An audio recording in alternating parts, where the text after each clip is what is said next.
Good morning class 10th A and B दोनों के लिए मैं आज रस एक्सप्लेन करके वीडियो सेंड कर रही हूँ, जिससे लिख भी ले कॉपी में और बेटा समझ भी ले ध्यान से। रस किसे कहते हैं? किसी काव्य को पढ़कर अथवा नाटक को देखकर हमारे मन में जो आनंद की अनुभूति होती है, इसी अलौकिक आनंद को हम रस कहते हैं।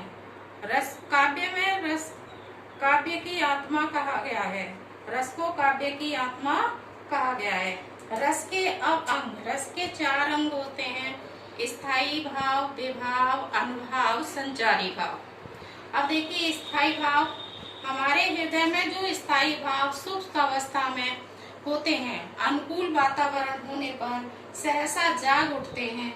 जैसे हमने किसी शेर को देखा और हमारे मन में क्या भय नामक मतलब रस जागृत हो गया, स्थायी भाव जागृत हो गया, तो हमारे अंदर उसे देखकर भय की अनुभूति होने लगी। तो जो हमारे मन में स्थायी भाव सोती हुई सुप्त अवस्था में होते हैं और वो अनुकूल वातावरण देखकर और सहसा ही अचानक जाग उठते हैं, उन्हें हम स्थायी भाव कहते हैं। जैसे हमने कोई जोकर देखा और वो रंग बिरंगी पोशाक पहने हुए है और कुछ ऐसी प्रतिक्रियाएं कर रहा है जिसे देखकर हमें हंसी आ जाती है, वहाँ हास्य रस होता है। अब विभाव, जिसके कारण स्थायी भाव जागृत हुआ है, उसे हम विभाव कहते हैं। विभाव 2 प्रकार के होते हैं: आलम्बन विभाव और उद्दीपन विभाव। आलम्बन विभाव जिस व्यक्ति या वस्तु के कारण मन में स्थायी भाव जागृत होते हैं, उसे हम आलम्बन विभाव कहते हैं। जैसे हमने शेर को देखा तो शेर जो है हमारा आलम्बन विभाव है, या जोकर को देखकर जो मन में हमारे भाव उत्पन्न हुए तो वो हमारा जो है आलम्बन विभाव है।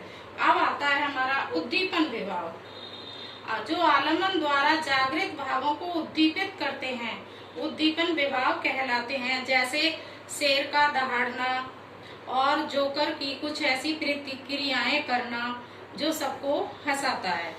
अनुभव, अनुभव उसे कहते हैं स्थायी भाव जागृत होने पर मनुष्य कुछ शारीरिक क्रियाएं करता है, शारीरिक चेष्टाएं करता है, उन्हें अनुभव कहा जाता है।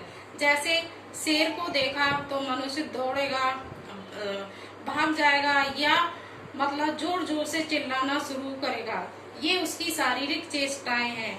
या किसी जोकर को देखकर हंसेगा, जोर जोर से तालियां बजाएगा, ये शारीरिक चेष्टाएं जो हैं आपकी अनुभव में आती हैं, जो मनुष्य के द्वारा किसी को देख करके शारीरिक चेष्टाएं की जाती हैं। संचारी भाव, स्थायी भावों के साथ साथ बीच बीच में जो मनोभाव प्रकट होते हैं, उन्हें हम संचारी भाव कहते हैं। हमारे मन में बहुत तरह के जो है विचार आते हैं, जो पानी के बुलबुलों की तरह होते हैं और हमारे मन में आते और बनते और बिगड़ते रहते हैं, इन्हें हम संचारी भाव कहते हैं। अब आता है हमारा रस की संख्याएं 9 होती हैं।